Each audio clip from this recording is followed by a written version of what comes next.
Thanks for tuning in to the Two Rivers podcast. I'm Lane Wicker, and I'm here with Evan Cox, and we're going to discuss a few different topics today about early deer season.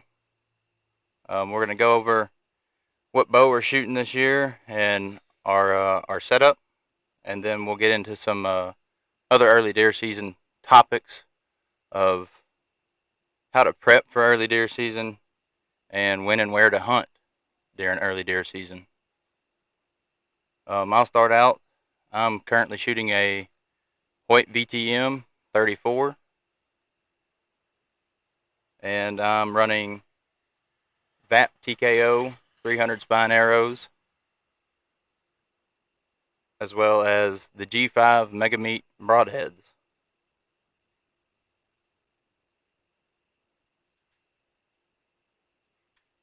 I'm shooting I got a Hoyt Alpha X33. I was going to be shooting a Matthews V3X like I did last season, but a little pro shop tip would be not to tune your bow with a string level still attached to it, because that will hurt your strings pretty good and your bow. So I had to go get me a new bow about a week before season, just getting comfortable with it. It's set on 70 pounds, shooting Easton Axis 5mm with the AAE Pro Max vanes, Easton X Knox. They're coming out at 500 grains. Got 75 grains up front. Got the Grim Reaper Pro Series 3 blade. They're 125 grains, inch and 3/8 cut. Could be bigger. Oh well. And then yeah, that's it. Got the Trophy Ridge Digital React. That's a sweet sight. If you hadn't witnessed it, but yeah. So I've got two bows now. Selling one. If You anybody's gonna interested. sell the Matthews? Yeah, V3X is coming up for sale. If anybody wants it, fully loaded.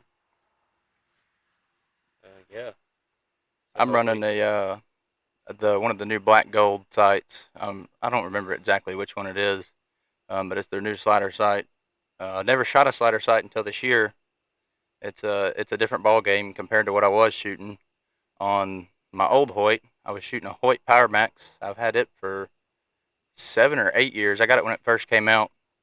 Did a little trading and got it for a pretty good deal. Loaded it up, and I shot a 5 or 6 pin sight. And switching to that slider sight has really changed the game. no sight tape yet though. No sight tape. We're still We're still shooting we got a with five pencil pin. We've marks. got a 5 pin, 1 pin. We're still shooting with pencil So marks on it. I have not had time to get out and shoot it as much as I want and get the sight tape stuck on it. But we're rocking with what we got, and it's going to get us through this year. And then I'll shoot it some more and get a new sight tape on it and get back to 100 like you shoot. yeah. So we got two new bows coming into 24 season, and haven't been productive so far. It's been a rough They've start.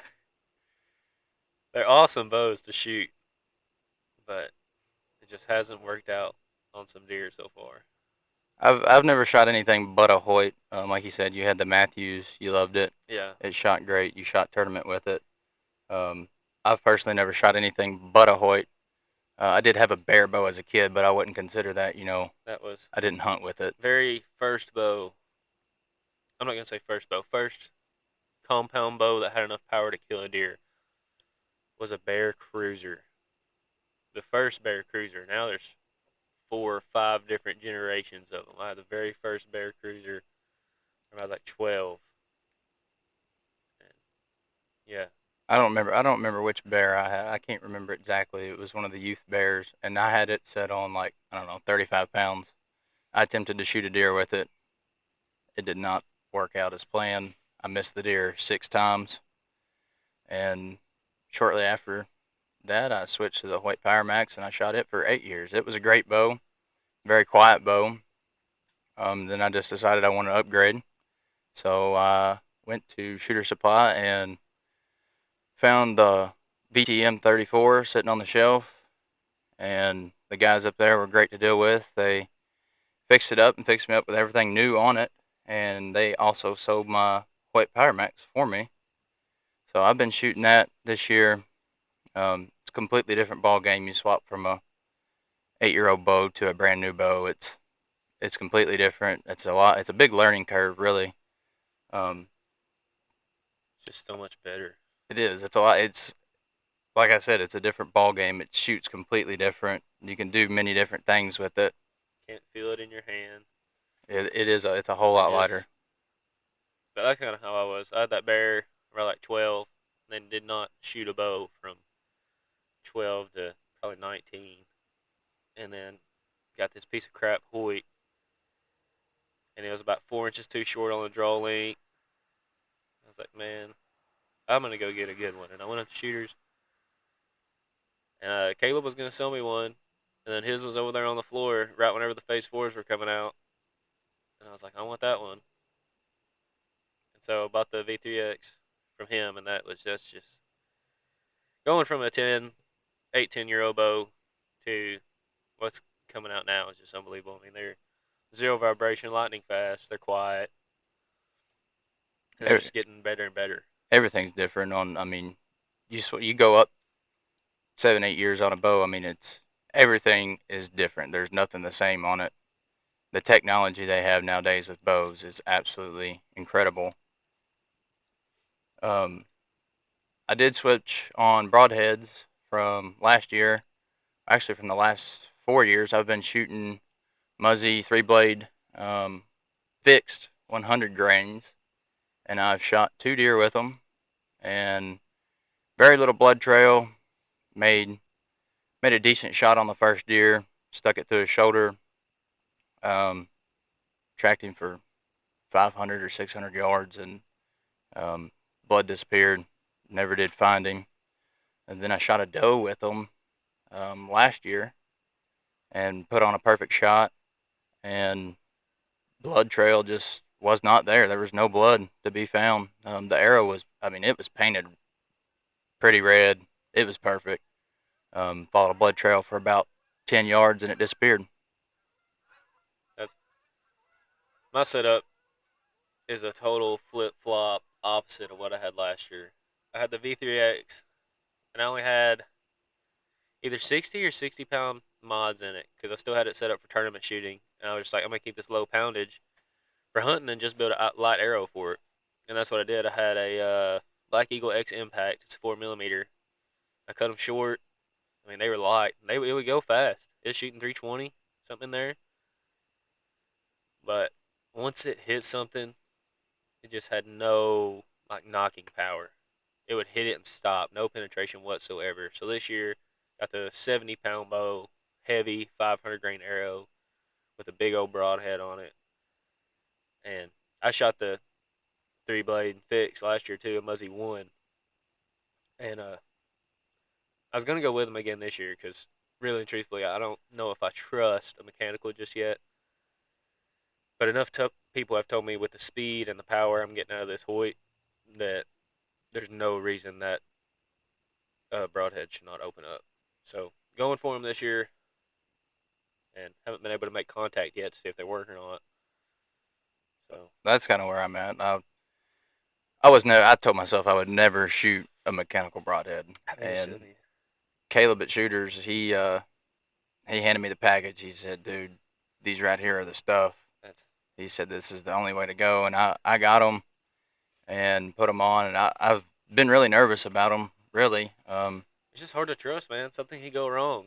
I, You know, shooting that fixed blade, it's gonna cut. exactly. And I brought one home first day I had it and screwed it on, put it together, and I shot it at my brand new Morel dice target, He listened to and me, is what he did. it sliced an absolute hole in it. Did everything it was supposed to. Now it's just got to work, in the field. It's got to perform in the field for me to be impressed with it, and I may end up really liking it. It puts a massive hole in whatever you're shooting at, and they say the blood trail is absolutely incredible. But that mechanical broadhead, it can go right along with a mechanical failure. That's exactly right. It's I'm gonna have to have some kills with it before I fully trust him. I think. I agree. 'Cause, I mean, right now it's just let's hope because I mean it puts a big hole in something, but it also could put no hole in something. That's right. Whenever Go straight through whenever you and never know for a cut. fact that 3 blade's gonna cut. You've uh, you've hunted several times. I think I've only hunted about 8 or 9 times. I've missed a deer. You've missed a deer. We're both kind of in the same boat. Yeah, I'm 0 for 1 right now. Should have killed Bambi the other night if I'd known whether it was a buck or doe. I didn't want to kill a little bitty giant. Could have been a big deer one day. That'd been some tender meat though. Let's let's move on from the bows and what all we're shooting, and let's talk about our preparation and our work that went in to prepare for the early parts of Kentucky deer season. There's several different things that you can put into under that if you were to title it as a Its own thing. preparation topic. There's several different things you can do to prepare and get ready for deer season, whether it's planting a food plot, and what are you planting, what's going into that food plot, what do the deer want early on in the year. I personally planted 4 different plots this year. I planted a new one that was all growed up. They've got a bed right next to it. It's close to water. I threw down. I planted all domain seed this year, which was a huge switch from what I planted last year. I planted all Whitetail Institute last year. It performed well, but I was talked into planting domain this year, and I've seen some good results and I've seen some bad results. It performs in different ways. It just depends on the weather. It's all a gamble anymore. Um, I did plant a lot of domain seed this year. I planted some early in the year, way before. I think it was back in August. Um, Me and Brady put down several different plots, and I planted a big one and planted it in Green Machine and Big Sexy from Domain. They both performed really well, um, after they were planted. But when deer season came in, of course, we haven't had much rain here in Western Kentucky. And with no rain, you're going to get no crop. So they have slowly died off, and there's a lack of food for the deer now. But I'm going to go back in and broadcast some oats and some wheat on it. That way they have something to eat on later in the year. What about you? Did you plant anything, and what did you plant? Man, I had 2 separate ones. One around my house, one down in Wycliffe. That one in Wycliffe, I planted one Saturday, Sunday afternoon, sometime, some weekend. The day after I planted it, I had pictures of turkeys in there from sun up to sundown that cleaned it dry. Yep, that happens. There has been nothing come up. I mean, they cleaned it. I've never seen anything like it. And I planted one early at the house, really early, like right after turkey season. I had seed in the ground, and it did okay. Then I planted one back right at the beginning of July, which is still pretty early. I just wanted to get it in the ground. It was right, or I pretty much had to. It was right whenever our wheat came out, and I had a 3-day window to do my stuff back there, and it looked great. But the deer and the no rain, it's just down to nothing now. And I mean, that's what happened. The the deer rain screwed us. the deer got in it early, and they started cleaning it up. And then we got no rain, and it just whatever was left that they hadn't already tore up, it burned it up, and it's down to nothing now. It's dried up, and the plot I did plant later in the year, I planted it late August, early September. I think I planted it like the last week of August, I think. And it's not very big. I planted it in a bigger food plot. I kind of cut it in half. There's a bunch of fescue and clover, and I just kind of sprayed it and killed it, cut it in half, and I went in and planted. I think I planted Comeback Kid and Domain. So um, I was really disappointed in the first 2 weeks. We had no rain. We had rain in the forecast when I planted it, and then you know that swapped up really quick. That's That was that's very common. that was another thing for me. I planted domain like you did, and at my good plot, I started with no BS. And then after all that no rain, everything else, I went in, I don't know, right towards the end of August and just overseeded with some green machine. But then we didn't get a rain for 2 or 3 weeks, and it was 80s, 90s. I think it just nuked everything there. It never had a chance. Well, we ended up getting some rain finally. I don't know. It was 2 or 3 weeks that seed sit. I mean, I rolled it in, but it sit there in the ground, and I was very upset. Thought I was gonna have to, replant it right before. Um, but technically, would already deer season would have already been in, and it finally come up like that second week of deer season, and it. I looked at it the other night when I walked past it going to my stand, and it is incredible. Um, the Nebraskas are they're really thriving. It's great, and the deer have absolutely been tearing it up. I mean, there's patches out in it where there's nothing left because they've completely destroyed it. And not being able to feed your deer this year, I guess you could say technically baiting. Yeah, technically, that's what it is. It's Can't do that. No corn in Kentucky, guys. no corn, Our zone, no anyway. mineral, nothing in our zone due to the CWD disease. I think that's what it is. Yeah, CWD. Chronic waste. Um, that's also been a huge learning curve that we've had to work around because Used to, you, used to I mean, even last year, you could throw out 200 pounds of corn and they'd come right to you'd it have and eat there every day, you'd have your same bucks every time. night, every day. I It's mean, a big difference. So planting those food plots this year has definitely means a lot more. it's been a game changer, and putting in that work to actually go plant the plot, spend the time, spray it, fertilize it, and do everything right. It'll mean a whole lot more when you see it come to work Yeah. and everything come to cue on that. The past years, you'd throw your seed out there just to have something green, but you were Right. getting your deer there with your corn. That's right. And now you're really wanting to have a good food plot versus just And you have to. You have to, especially with no corn, no mineral. A food plot is going to be key. And I'm not saying if we could still feed our deer corn and mineral that I wouldn't have planted a food plot. I would have planted it either way, but seeing the just benefits from it just will, helps when you will got be a a big game pile of changer. yellow acorns out there. That's exactly right. That's exactly right. And that's another thing. We're getting down to it. It's cooling off here. Um, all the trees have put on their acorns, and they're starting to lose them. They're starting to drop, and I've noticed a change in the last few weeks.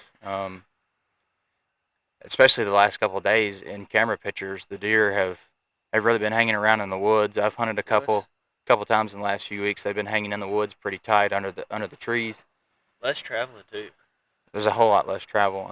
You They're sticking under an oak tree or they a can go walnut 100 tree. yards and get full on acorns rather than across the farm to come eat some turnips or something.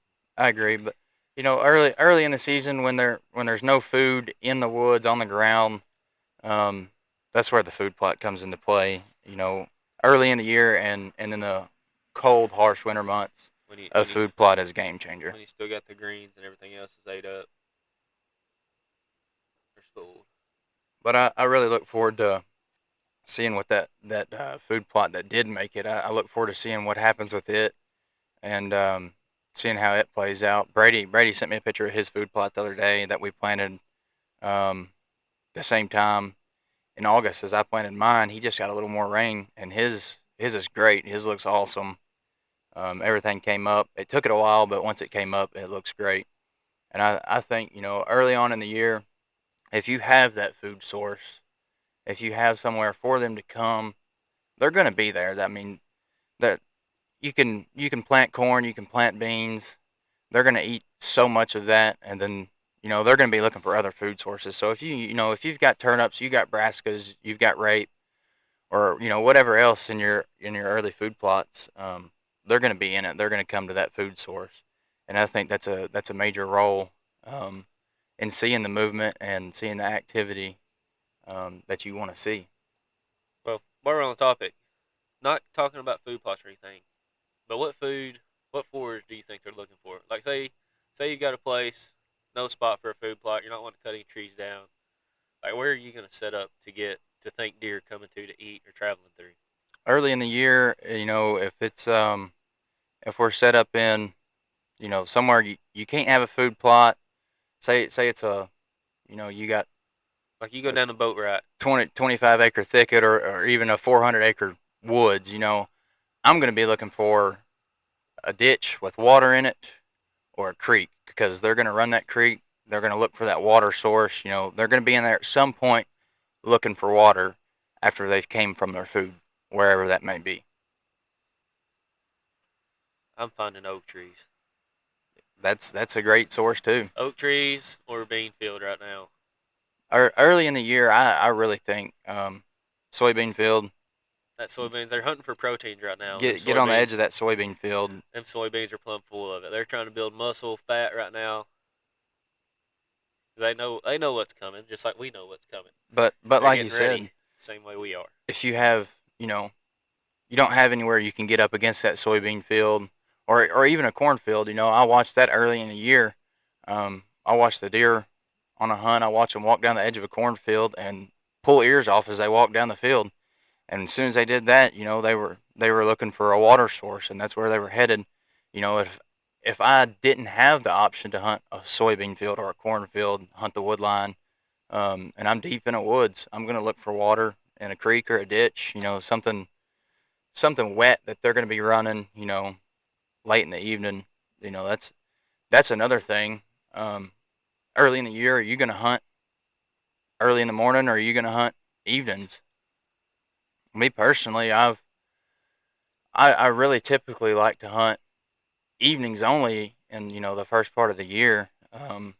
I like to stay out of it in the morning times because if you watch the deer early in the year, that morning time, a lot of times they're headed to eat and get food and go back to bed, and in that afternoon time, they're getting out early, getting their food, getting their water, and they're out for a little while longer. And I think mornings and afternoons, I think both are plenty of potential right now.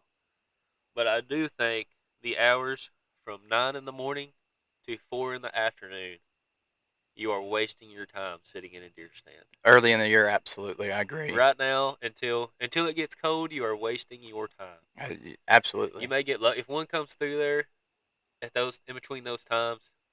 Something has bumped him out of his bed, him Exactly. or her out of their bed, and they are looking for another one. Early in the year, I watched. I've got 4 different Tacticams running right now, and 2 stealth cams. But I watched on those Tacticams early in the year. Man, the deer would come through as soon as that sun came up. They were headed through to get their food, and it wasn't an hour later. They were headed back to their bed, and they weren't up and moving, but for an hour maybe, at tops, and then they were back to bed. And the afternoons, it could be anywhere from 4 o'clock to 8 or 9 o'clock. They're up and they're moving. They're on their feet looking for food and water.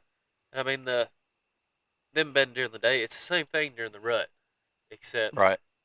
every deer is running another deer out of their bed. A buck may run a doe out of a bed, or a buck may run a buck out of a bed. But they run the same hours no matter what.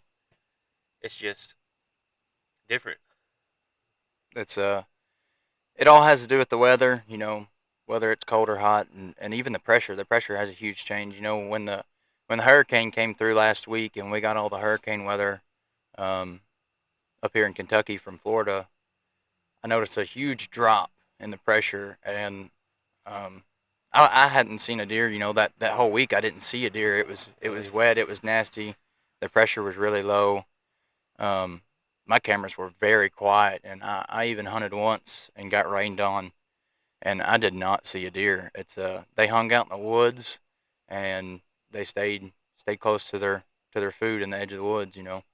That's I have 3 cameras out for that 2 or 3 weeks that all that storm was swirling, pressures up, down, left, right, center.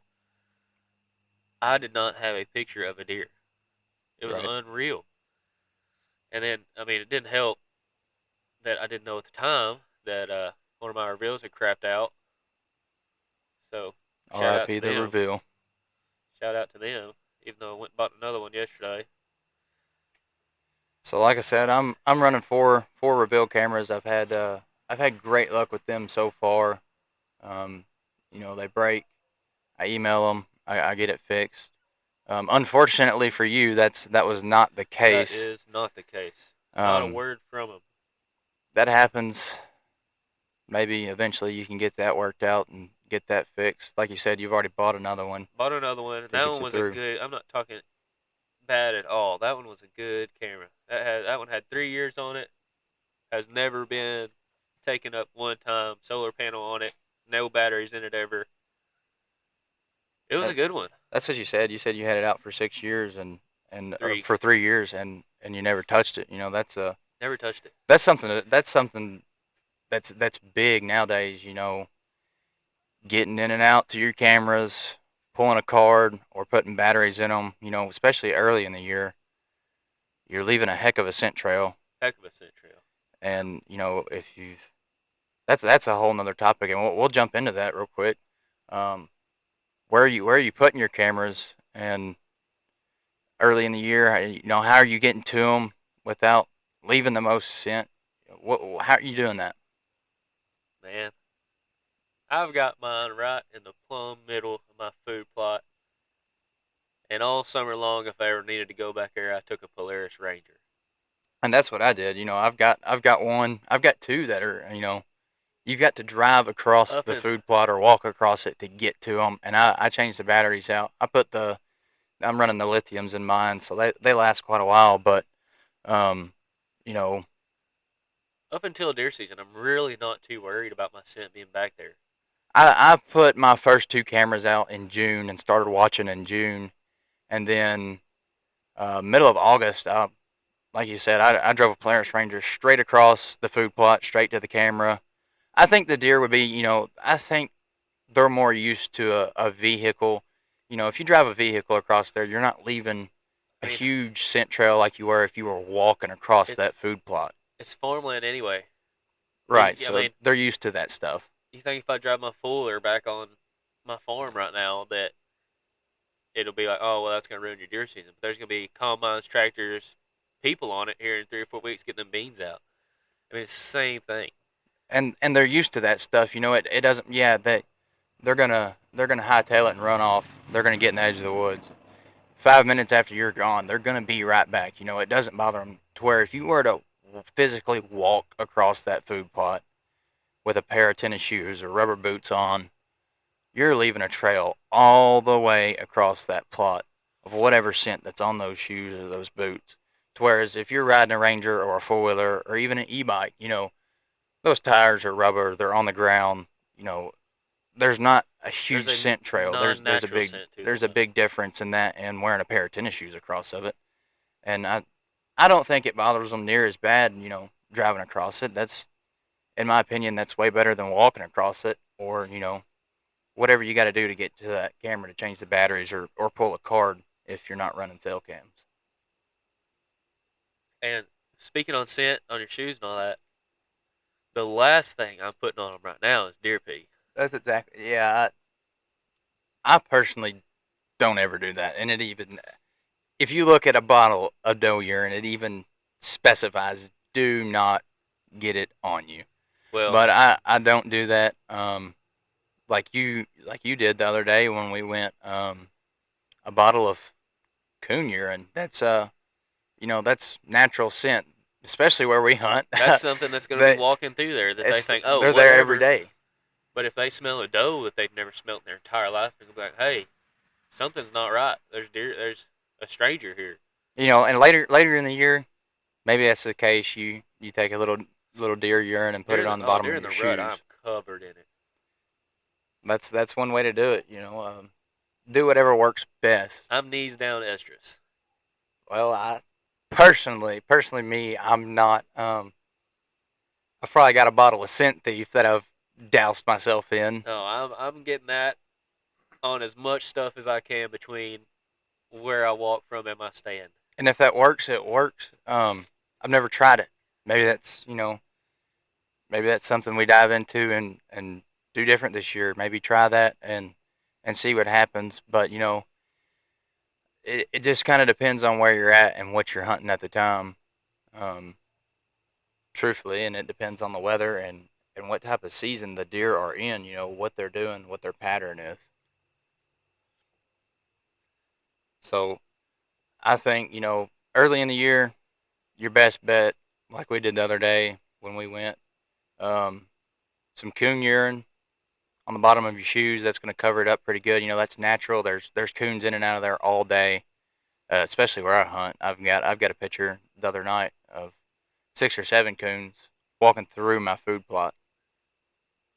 Um, but let's swap over to the next little subject here. Um, where are you going to hunt? We've already kind of touched on where you're going to hunt and how you're going to hunt these deer early in the year. Whether it's a food plot, a field edge, corn, beans, or water. Let's dive back into that real quick and touch some more on that. Um, like I said before, and like you said, those deer are looking for proteins early on in the year, and so I learned this 3 or 4 years ago from a guy who told me, I've always wanted to hunt a cornfield edge. Corn, corn, corn. Deer always come to corn. Yeah, that's true. Deer do come to corn, but um, if you were to plant corn or beans, for a deer, you're not going to harvest them. They're, specifically for deer hunting. You're going to plant corn or beans. I'm definitely going to have to go with soybeans. They're protein packed. They're filled with protein. Those deer are going to tear soybeans up early in the year. They're going to tear the corn up, but the corn is more, the corn's a fat for them. It's a starch. Um, that's going to help them put on weight, yes. But early in the year, those when they're eating those proteins, soybean is the number one go-to that helps them build their antler and their antler mass. I think soybeans is it's definitely a huge, huge key um, for a deer early on in the year. That's if you want to shoot an early season buck, and I'm talking early season, first 2 to 3 weeks. First week they're in velvet. Because I don't know, I haven't gotten a picture of a buck still in velvet. I don't know if you have or not. No, I personally don't have. All mine have shed their velvet. My velvet has been shed. I do know somebody that does have a picture. He sent me the other night of a deer still in velvet. Um, it's just, I guess it depends really on the deer and what that deer's doing. But I don't have any in velvet. They all shed their velvet. Um, you know, and we've got a small window here to kill an early season deer on that field edge, or in that food plot that's in velvet.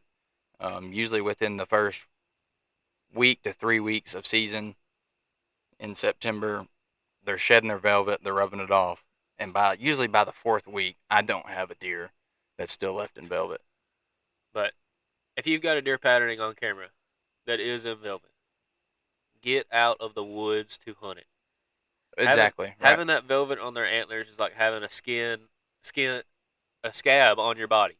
That's right. If you bump it, it hurts. That's the same thing with that velvet. They're not charging through the woods, bumping them antlers on limbs and stuff because it hurts them. I mean, it's sensitive. You get on one of them field edges where there's still cover and they're not hitting anything, that's where they're traveling. And then that's the same thing goes with your food plots. If you've got a food plot early season that you were having all these bucks coming to, it sure looks good. But then once they drop that velvet, they're likely to disappear. That's right. And once they do, and that goes back into like, where are you going to hunt? Well, it depends, those first 2, 3, 4 weeks that they've still got velvet. Me personally, I'm either going to hang a lock on a field edge, or I'm going to get in my saddle and I'm going to go run the edge of a soybean field or a cornfield, waiting on them to come out of that woods and walk down that fence line. If you're hunting a cornfield edge, it's a little bit easier. I don't know how to word that, but a deer's not typically going to travel out through the middle of a cornfield when there's a clear fence row. They can walk in between the woods and the corn. Path of least resistance is what a deer takes. Exactly, and they're going to go down that path in between the corn and the woods, or even the soybeans in the woods. Yeah, they'll walk out through the middle of a soybean field. They can see out into a soybean field. I think that's what they can see plays a big role in that. But early in the year, I'm gonna grab that saddle, or I'm gonna throw a lock on a field edge, and I'm gonna hunt that field edge. Typically, I did hunt my food plot a couple times early in the year on the edge of it, but it's wide open, coming from a cornfield on both sides. They were coming to it every afternoon, and I did not personally, I did not have a picture of a big deer or a shooter deer early in the year. I kind of winged it and hoped maybe something would show up, which is rare. If you don't have that picture of them and you haven't been seeing them, typically early in their year, their patterns going to be the same for a while. But like you said, when they shed that velvet, everything switches up. And Everything. from about right now until I guess the rut starts, we're not going to get as many pictures. I agree. They're going to be deep in cover, eating acorns. They're going to be eating acorns and whatever nuts they can get off trees. They're not traveling much. They don't have a reason to. They don't need to. Right. That when they can get up off that bed and inside the woods It's and rain. walk 50 yards and get acorns or a food source under that tree, they're not going to travel 100 to 200, 300 yards to go Yeah. to a food plot and eat turnips or whatever else. So once they shed their velvet, like right now, it's almost you got to be in the woods to find them and figure out where they're bedding and get under that oak tree, get under that walnut tree, figure out when they're coming, and be there waiting on them.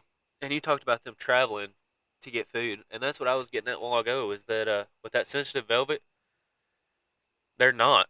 They're bedding in a not very good cover is what they're bedding in, Right. and then getting up short to go to that food plot and going right back down to it. So that's why once they said that velvet, you might lose them because then they're going into deeper cover, further away from your food plot, and eating what's in the woods. Now you might get them back come December once it gets cold and you've Uh, got all that greenery. You'll get them back during rut. Right. When they've ate up everything in the woods, and between them, the squirrels and the coons, when they've ate all their food source up in the woods, that's when you'll see them start to gradually come back to those plots, to that greenery, to that food that you've planted. Yeah. Um, Right now you need to be grabbing your hang on or your saddle and going to find an oak tree. that's exactly right. And if you don't have a saddle, Get one. like everybody says, oh, we don't want a saddle. That's just a fad right now. No, They're sweet. saddle early in the year, especially, and especially when it comes to the rut. Technically all year around, a saddle is great. Movement, finding out where they're at. On 3 of my food plots, I have a bed within.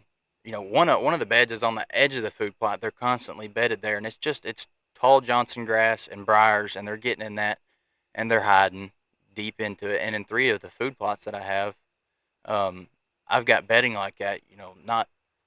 Not even 50 yards, and they're getting up, and there's a wide open path from that bed to that food plot. If you can make it past that bed without them ever seeing you or smelling you and getting in that tree and catching them coming to that food plot, early in the year, that's where you need to be. But unless you're going to hunt one spot every single time, the saddle is where it's at. I agree. Lightweight. I mean, throw it on, walk to wherever you want to hunt. It doesn't have to, and it's way easier to put up. I hate hanging a tree stand. I agree. Yeah, I I agree. hate it. Last year, I've been watching a buck. I guess it was late June, early July. I watched this deer when he started putting his antlers on, and I could just tell when he started that, man, this is the one. He's going to be a shooter. As the year progressed, when August started, I watched that deer on my cameras. I had pictures of him every night in between 11 and 12, 11 p.m. and 12 a.m. He was in that food plot eating. He wasn't bedded far from it. I knew where he was bedded. I knew where he was at. And he was consistent coming every night. And then in the middle of August, he swapped up and he swapped patterns. And every morning for I don't know, 5, 6 weeks, that deer was in that food plot every single morning in between the hours of 7:30 and 8:30. He was there for an hour and he was gone. And he was big. He was a shooter. And so it was the day before season. I did not get a picture of him. He disappeared. I have no idea where he went. He was still in velvet. Um, but I didn't have a saddle. All I had was my lock-on stands, and I had a lock-on stand in that plot he was coming to. I knew I could get to it without leaving a scent trail and without him finding me or seeing me. But he swapped up, and I did not have that saddle. I didn't have a way to go get after him when he was coming off the bed and going somewhere else without taking a lock on and moving that lock on and making a whole bunch of noise and disturbing him. And I was basically just dead in the water without having something that I was more mobile in, like a climber or a saddle. So I think saddle hunting early in the year that's definitely that's a go-to for me personally. And that exact same thing happened to me and you not 2 or 3 weeks ago. You watch deer 5 nights in a row do the same path at the same time to the same spot. And we go back there and they come at a different time to a different spot by a different way. And they did. That's exactly what And happened. if we weren't in saddles to where I could turn around and shoot, I mean, didn't make contact, but still I had a shot. Right. And in a stand, we would have been We'd have been facing the would have complete been up on wrong the hill, direction. facing the wrong way. Would have been nowhere close. This, that, and the other.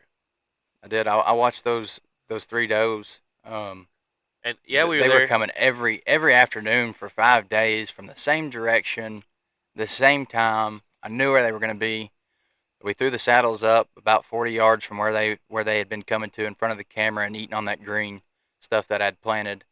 And they did. They swapped up on us, and they came in behind us in the woods. The wind was perfect for the way they should have came. Oh, everything. And- We set up for them too. And when they came in behind us, I mean, everything was just wrong at that moment. But if it wasn't for that saddle, you would have never had a shot on those deer whatsoever. It'd have been completely different if we were in a lock on or a ladder stand.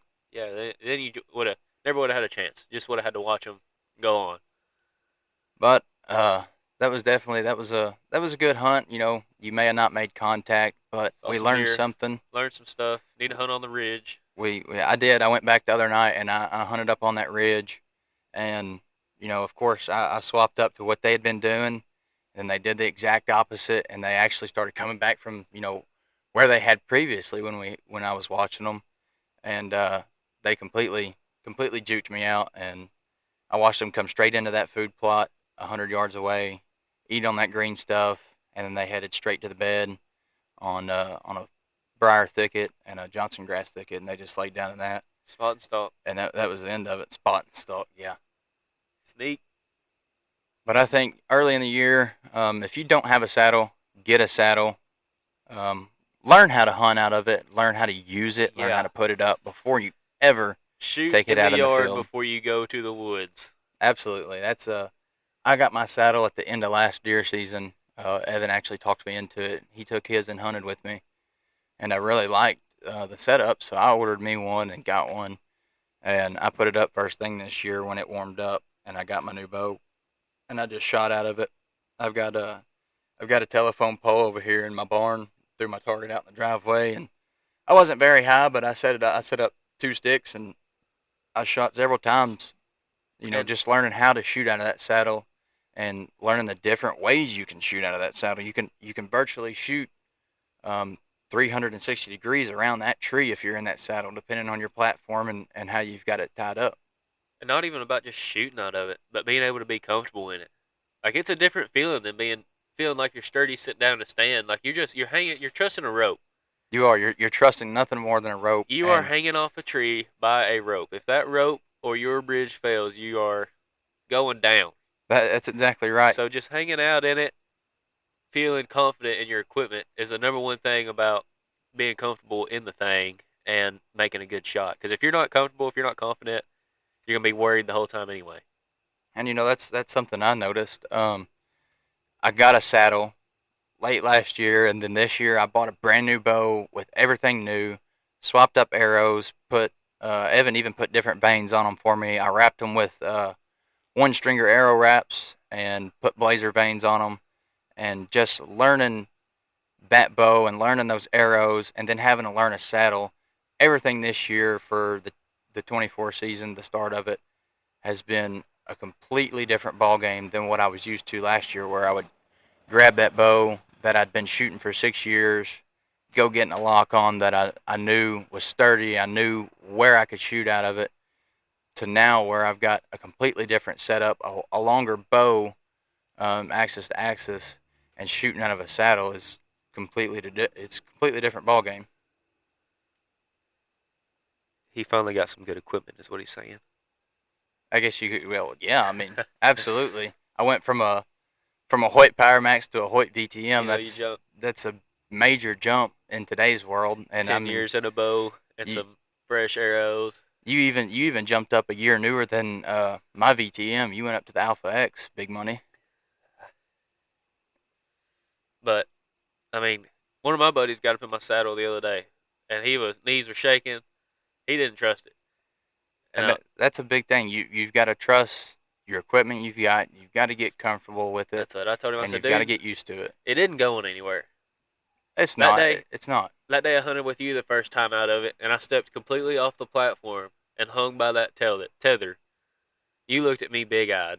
I was You asked nervous me- for you. I was You said, puckered were for you you. just hanging off that tree? I was like, yeah. I mean, I trust it. I'm not going anywhere. You're there. And after I watched you do that, I knew right then. I was like, I've got to have one of those. You know, even when I was a kid, I would tie up some ropes and go hang from a tree, and I was like, I've got to get one of those. The saddle is probably the safest way to hunt. You're never agree. disconnected from the tree. I agree. And then I know you do. I saw you do it the other day. I don't keep my linemen connected. Right. I don't do that. I trust the tether. I mean, 2 points of connection is better than one, I guess. But I agree. I don't like messing with it. And you know that's something else. If you've got that safety rope, if you've got that lineman's belt, and you're hunting out of a saddle, it doesn't take just a second. Throw it over that carabiner, strap it in. You've got 2 points to hold you in there compared to just one little bitty old bridge rope. Oh, it ain't little bitty. That'll make somebody nervous if you're not used to hunting out of it like Well, I'm like you confident are. with it. You're Yeah, confident. That's right. You're confident. That's the only with thing it. I've ever done is You put like that tether to that bridge and hunt. And that's I'm new to it. I haven't hunted out of it. I hunted out of that saddle one time last year, and that was it was a short hunt. It was, I don't know, day or two before season went out, and I put it up until it got warm this year, and then I got it back out and started shooting with it, and just getting used to it is a huge deal. It's different. And what was the axle to axle on that Power Max? Oh, I do not remember. It was 30, short. 29, 30? It may have been. It wasn't 28. It was 29. It was 29 or 30 at least. Yeah. I want to say it was 29 because I laid it up on the counter at Shooters next to the VTM, and I was like, I don't know about this. This bow is huge. So I even shot the VTM 32. I shot it, and there was just something about it I didn't like. I couldn't hold on to it as good. I couldn't balance it as good as a 34. So I ended up shooting the 34 and the 32 VTM. I even shot the Alpha X, but at that time could not justify spending that money on a bow. So I ended up getting the VTM. But the longer axle to axle is such a game changer as well. And my V3X is a 33. The Alpha X is a 33. But I mean, a lot of people disagree with hunting with that. They think that's too big of a bow to have in a tree stand. Well, and it depends on I could see where somebody may say that if you're hunting out of a saddle, moving around in a saddle, having a longer bow could be in your way. But I personally have not had a problem with it yet, and I don't think I will. We were talking about 3 inches. It just depends on what type of hunter you are, really. If I was hunting out of a tent, blind, probably would have a shorter bow. Absolutely. If that was the only thing you hunted out of all year long was a redneck blind or even a pop-up blind, a shorter bow could be, that could be a game changer in one of those, not having as much room and, having to get through a small window to shoot. But the stability, I mean, you gain so much out of a longer axle to axle. You gain speed. You can shoot further, which that comes along with speed, I guess. Right. You get more stability. I mean, you get less knock pinch because your string angle is much less in your draw. I mean, it's just so much stuff. And yeah, you might have to beat around a few limbs to get on a deer, but So what? And I will say, that we talked about technology changing. I watched you shoot your Alpha X just a little bit ago before the sun went down. The noise control on the new bows, it's absolutely insane. My Power Max was quiet, but compared to the Alpha X or the VTM, that Power Max sounded like a 22 going off. It's a huge difference. And it depends on the brand and what type of bow it is, but noise control is huge, Yeah. especially when you're hunting deep in the woods. That Matthews, the Lift, by far is the quietest bow on the shelf right now. But I cannot stand that draw cycle.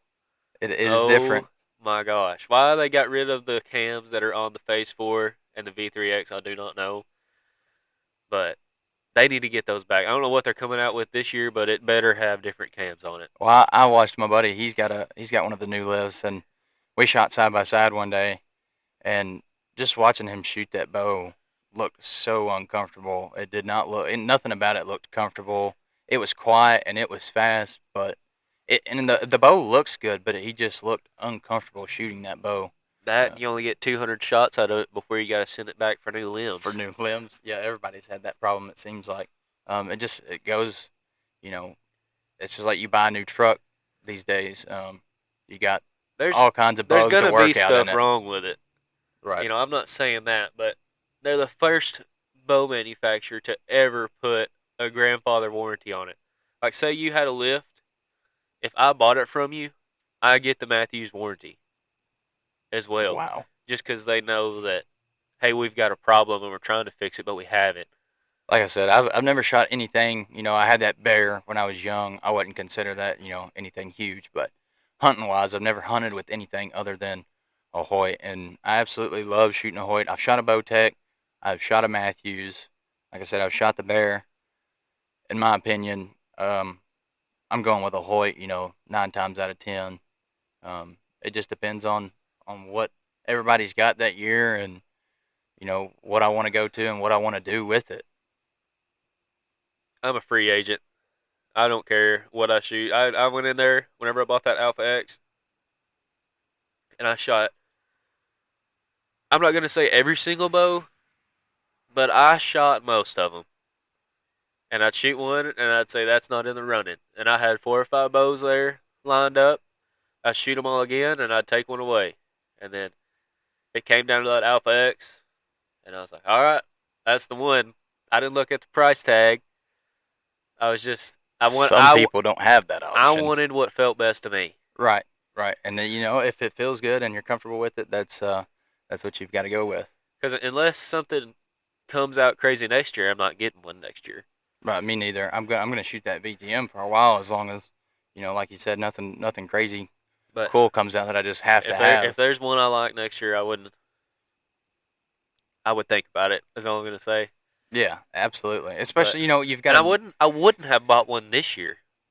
If it wasn't but- for you shooting with a string level. Yeah, on. whenever you blow your strings up, 2 weeks out of season, and then you get your new strings in, and you're about to put them on, and you figure out your cable guide. I don't know how many people have a Matthews VXR till now that have the carbon fiber cable guide with the little aluminum rollers on it. If you send a string level into that thing at 75 pounds, however fast that thing is humming, it will bend that aluminum and cut into your cables. Absolutely. Well. And when you order a new one of those from Matthews, they say, hey, we have no idea when you're going to get it. So then you're thinking. So you were basically forced, if you wanted to hunt, you were basically forced to buy a different bow, whether it was new or used. They said, if you're going to wait on this part, you're liable to not have a season. They told me that on a Friday. I went to Shooters on a Monday and bought a bow. And I love it. And Wednesday, I get a text. Your part's in. That's a shame. But hey, now you can Hey, you've got options. You can shoot either one or you can sell one. It's up to you. the V3X is getting sold. And I said that too. I said I would be a lot more upset if I did not love this Hoyt. Right, exactly. That's If I was just buying something to get by, I was like, man, I don't really like this. you got to shoot what's comfortable. Yeah. Then I would have been so upset that I had just went out and spent these this amount of money on a bow that I didn't really like, and then the one I do love just got fixed. But I do love it, so the V3X is out of here. Well, First come, first serve. that's as we come into close here, that's another thing. That's part of the hunting game. You have to deal with what's thrown at you. Whether it's life or the weather. You've got to find ways to adapt, and you got to find ways to change and make what you've got right and make it work. Whether it's buying a new bow, a used bow, or buying a saddle, or buying 6 or 7 lock-ons so you don't have to hunt a saddle. Whatever you got to do. Buying it, using it, being comfortable, being confident. That's the whole thing, man. You can't go out there and not be confident with what you're running. Being comfortable no matter and what confident. It is. Your absolutely. clothes. Be confident in your clothes. All right, exactly. Everything. You can't go out there and think, oh man, well this may not work. No, you can't do that. And I know we were talking about that same thing with the mechanicals. Like, man, it may not open up, but you have to be confident that it will. Right. Like, it's opened up for hundreds and thousands of other people. Why would it not for me? That's like when I've never shot a mechanical until this year, and when I swapped to those G5 Mega Meats, I was nervous as all get out. Everybody told me you're not gonna have a problem. They'll always open. Just shoot them. And so that's the first thing I did. I brought it home. I wanted to make sure I was comfortable and didn't need to swap back to my fixed blades. So I shot it at a target. It opened up. It sliced an absolute unit of a hole and really impressed me. So just hoping it'll perform in the field the same way. Yeah, and being confident with something that's just a mental thing. Like anything can go wrong. You can trip on the way to your stand, blow your bow up, bang it on the ground, knock your sight off. Like anything can happen. But walking in there and being confident with what you have in your hands and in your tree is probably the number one thing to be successful. Absolutely. Yeah, I don't know who came up with that law, but anything that can happen will happen, and it's going to.